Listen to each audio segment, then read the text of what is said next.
Hey guys, welcome to Shutterstock Tutorials. My name is Lewis, and today we're going to look at a few methods on how you can use tungsten lighting in a daylight balanced scene. Now, as I'm a completely new face to the channel, I will give you guys a little introduction as to who I am. I'm a filmmaker photographer from Wales, and I write filmmaking tips, gear reviews, film essays for premiumbeat.com, as well as content for Shutterstock. And maybe, just maybe, you might recognize my voice from my channel, Ugly McGregor. If you don't, then don't worry. I don't generally appear on camera on that channel. I don't appear in front of a camera anyway. I didn't want to appear in front of this camera, but they were like, we have money, and I was like, bon appetit, put me in front of the camera.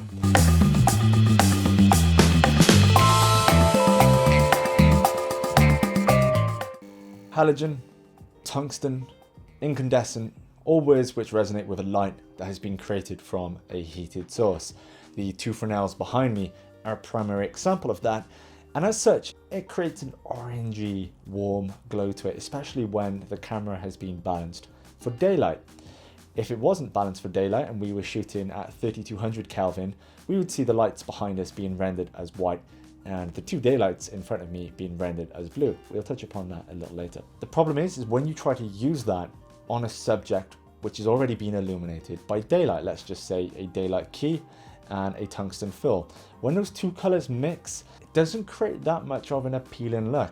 I'm sure some have put it to great use, but for the most part, it doesn't really work that often.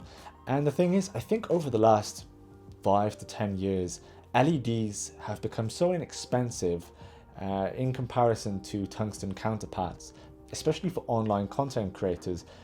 Everyone is using daylight balanced LEDs, and I know you can get bicolor LEDs, but for the most part, we're just seeing this daylight balanced image. And tungsten Fresnels, they're kind of faded off into obscurity for low budget content creators at the moment.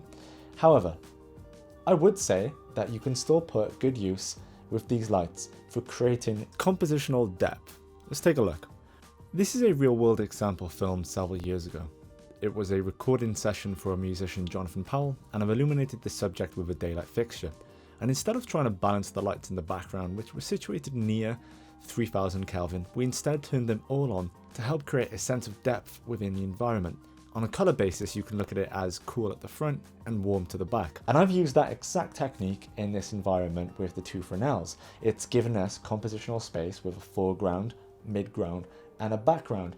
Now, I know, and you might be right in thinking, you could just do that with two daylight LEDs as well. You might be correct, but I think it would give the environment an overall ambient feel rather than giving us that depth which is being created with the indifference of the color balance. To show the difference, I would have loved to have also recorded several shots with the lights off and instead show my secondary daylight fixtures illuminating the background.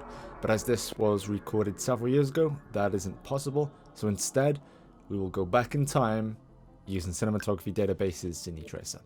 Here I've rebuilt the entire studio set, look, even the piano, to show what the location would look like if solely illuminated with daylight lighting fixtures. Of course, there is an element of depth to the image, but it's become a lot more clinical and standardized as opposed to creatively presenting the location. Of course, this isn't to say that to create depth, you always need to completely light the background in a different color temperature. That's just impractical. Sometimes a splash of light is all you need. These stills are from a project I was working on a few years ago. It's coming into the evening, there's no lights on within the house, and the actors are illuminated by daylight fixtures. It looks fine, but to some extent it's also very flat. Therefore, by using a 3200 Kelvin based blade light, we can create a cut of evening sunlight on the background, and even as a kicker onto the talent. We haven't illuminated the entire background with a tungsten source, but that thin splash of light has certainly created depth to the location. And talking of evening, that brings me to my second point. Now, a few moments ago, I said to you guys not to use tungsten and daylight mixed on a single source because it's going to look a little bit iffy.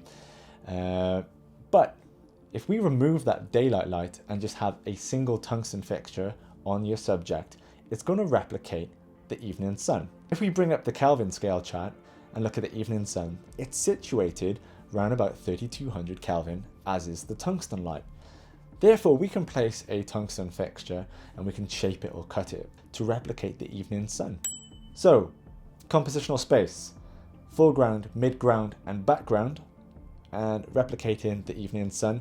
There's just a handful of things that we can do with tungsten-based lighting on a daylight balanced camera. If you guys would like to see a video on a few elements of what we can do with daylight lighting on a tungsten balanced setting, which is going to make it overtly blue, leave a comment in the comment box.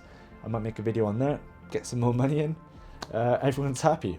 So I'm going to leave you guys. I'm going to have to try and find where I've put my other t-shirt so I can change into that and jump into the next video and act as if it's been filmed a week later or something. Because saving time is another filmmaking tip.